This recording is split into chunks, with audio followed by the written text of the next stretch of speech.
due to space constraints, but they may remain vibrantly alive in my thoughts. So do the many people who have left their impressions on me over time. Not everyone may find themselves adequately represented in this narrative, but I hope they will not take offense at having to make cameo appearances and enjoy their part in the larger story I have to tell. If anyone feels hurt, cold-shouldered or ignored as they read this book, I would like to assure them that this is not intentional in any way. Thousands of thoughts whir around my brain every day. Though you may have been mentioned only in passing in these pages, you may be the person I am thinking of with great affection and gratitude at this very moment as you read this book. Before I begin my first chapter, I must say a word about my fans, for they are the ones who have made me what I am. Without them, Dev Anand would not be what he is, and this book too would not have been written. I love all my fans, all those I've met, and even those I haven't.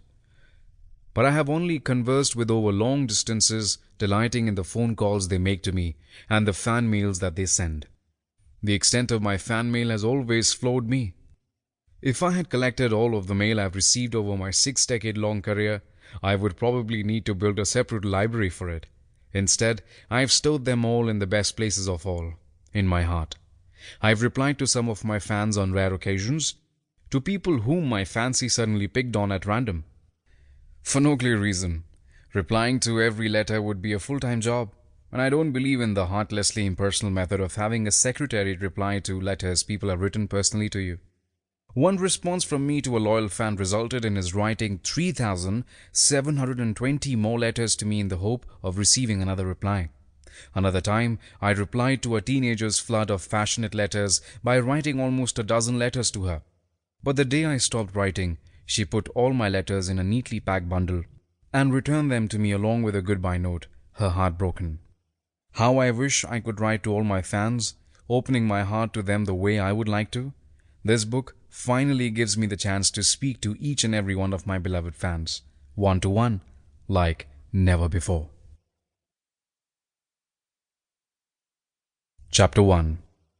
I wonder, as you start to read this book, how well you know me. If you do know me well, you will certainly come to know me better as you read on. If not, through these pages you will come to know me for who I am, and why I am what I am. I have been working ceaselessly for over 60 years now, with all my creative energies at my command, the excitement of creativity sprouting all the time inside me like so many seedlings, just the way they used to when I first launched myself all those years ago. This is my story, a story that has never been told before. My mother used to call me Dev, so did my family and the close circle of people around me. My father would call me Devan, the An being an additional pampered prolongation of the 3-letter name reserved by a doting father for his third son. He would always call out, Devan, when he got home in the evening. Walking all the way back from his workplace, he loved his lingering resonance of the An, the extension of the name he had made up for me. When I was born, Dharam, meaning faith, was prefixed to Dev to form my full name. As ordained by the family Pandit, my name was never Devdutt, as some websites will have it. Refusing to rectify the error in spite of my repeated clarifications in the print and electronic media, I hung on the Dharam part of my name very faithfully all through my academic career, in school and in college, and in all official documents needed to further my presence in the world. My mates in educational institutions, I went to preferred addressing me as Didi, picking up the initial letters of the two-word, making the name sound more familiar and pally.